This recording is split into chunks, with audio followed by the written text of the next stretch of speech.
and like this, and so Nityananda and Haridas were running, you know. Oh, now we're going to get it. Oh, I told you this preaching to those guys wasn't a good idea. And Haridas is going, well, even if they get us, we'll just make them eat some prasadam or something. And they're running away like this. They were never in any danger, of course.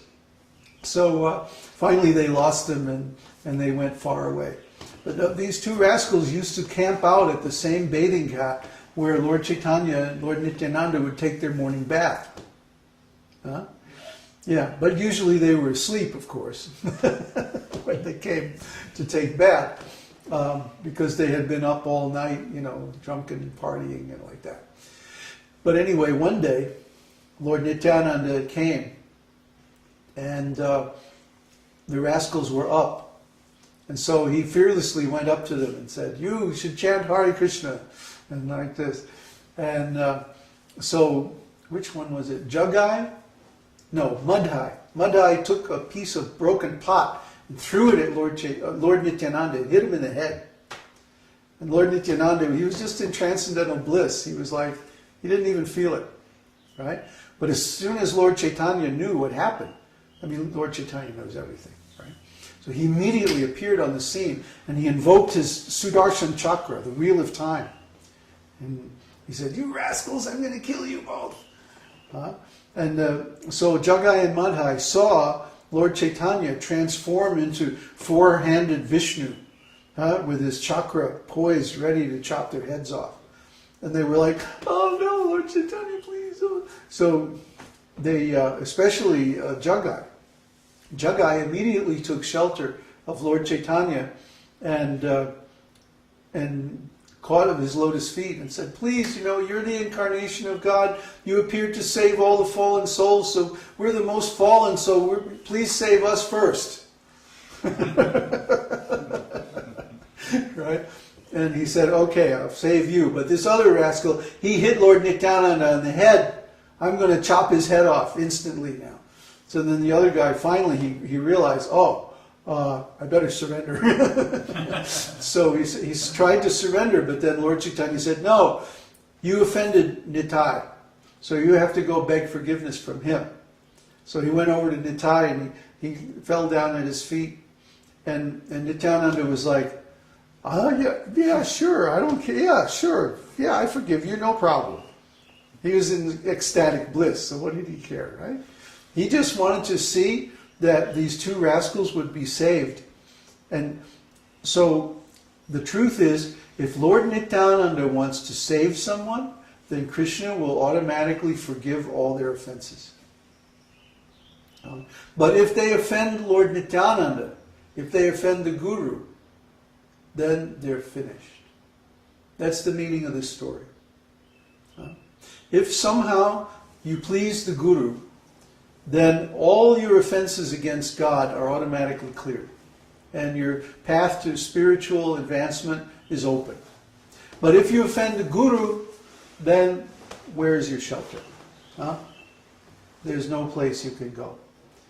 Just like the holy name.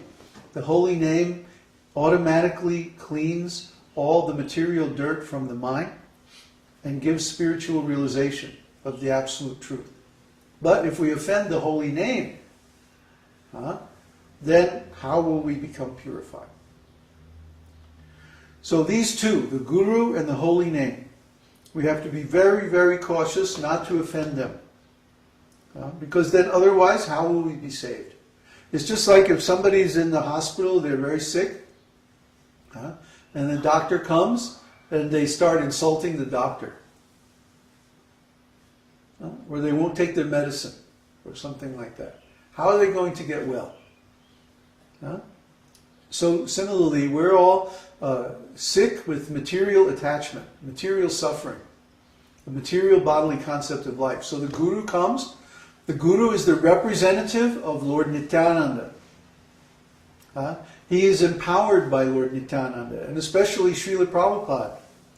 We could see that he was specifically empowered by Lord Nityananda to satisfy the desire of Lord Caitanya to spread this chanting process all over the world.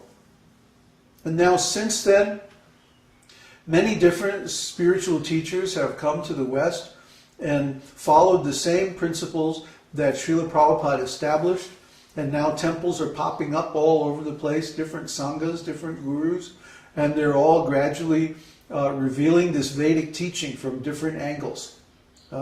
Just like we were talking to one student yesterday, and he said, we asked him, how did you get into this Vedic knowledge? Where did you first encounter it? And he said, I was studying Vastu. Vastu is the art of placing things so that they're in harmonious arrangement. What do they call it in Chinese? Feng Shui? Yeah. Feng Shui, of course, was derived from the Vedic Vastu Shastra, which is much, much, much older. Chinese culture in general is just like Vedic culture, but done by monkeys. So, they take everything from the Vedas and then they simplify it so that people who are contaminated and meat eaters and rascals like that, impersonalists, Buddhists, can understand it. So the original culture is Vedic, and the original history of the Vedic culture goes back hundreds of thousands of years. It's the oldest living culture on the planet.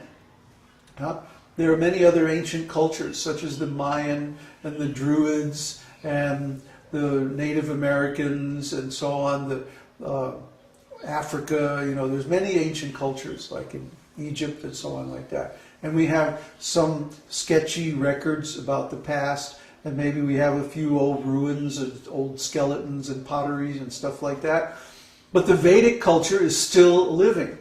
The Vedic disciplic succession is still continuous, going back hundreds of thousands, millions even, of years.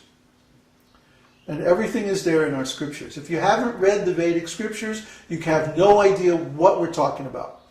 But if you read the Vedic scriptures, everything is there. Interplanetary travel, mystical powers, yoga, meditation, civilization, politics, economics, science, astronomy, astrology, everything comes from the Vedas. They are the oldest sources of wisdom in the world. But all the other ancient cultures have died out or been killed by Western materialism, except for the Vedic culture. The Vedic culture is the only ancient culture that's still alive. And it's the most ancient of all the ancient cultures. Before this planet was even created, Vedic culture was there in the heavenly planets. It comes from Lord Brahma. We're in the Brahma Sampradaya. The original guru in our Sampradaya is Lord Brahma, the secondary creator of the world. Vishnu creates all the material elements, and then Brahma takes those elements and fashions them into the forms of the material worlds and the different species and so on. So our Sampradaya is very, very old. In fact, it's actually eternal. That means Vedic knowledge is purely spiritual, because it doesn't have a beginning or an end. It doesn't ever have to change.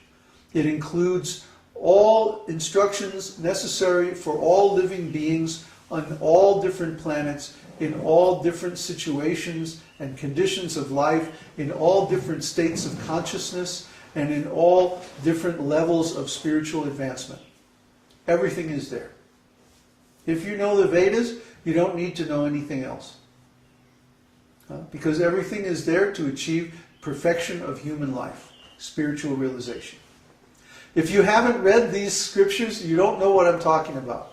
If you think that you know, but you haven't read, you don't know. So you have to actually read the Vedic scriptures to understand how potent they are.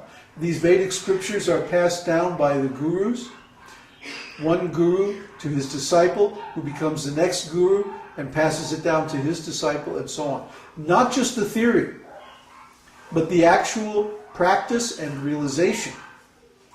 So when you get this knowledge, it's from someone who has actually realized it, who is in that state of consciousness, and who knows by personal experience what he's talking about. This is not just book knowledge.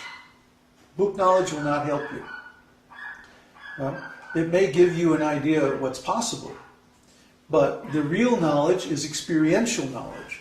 The real knowledge of spiritual things is realized knowledge, which means you yourself realize everything.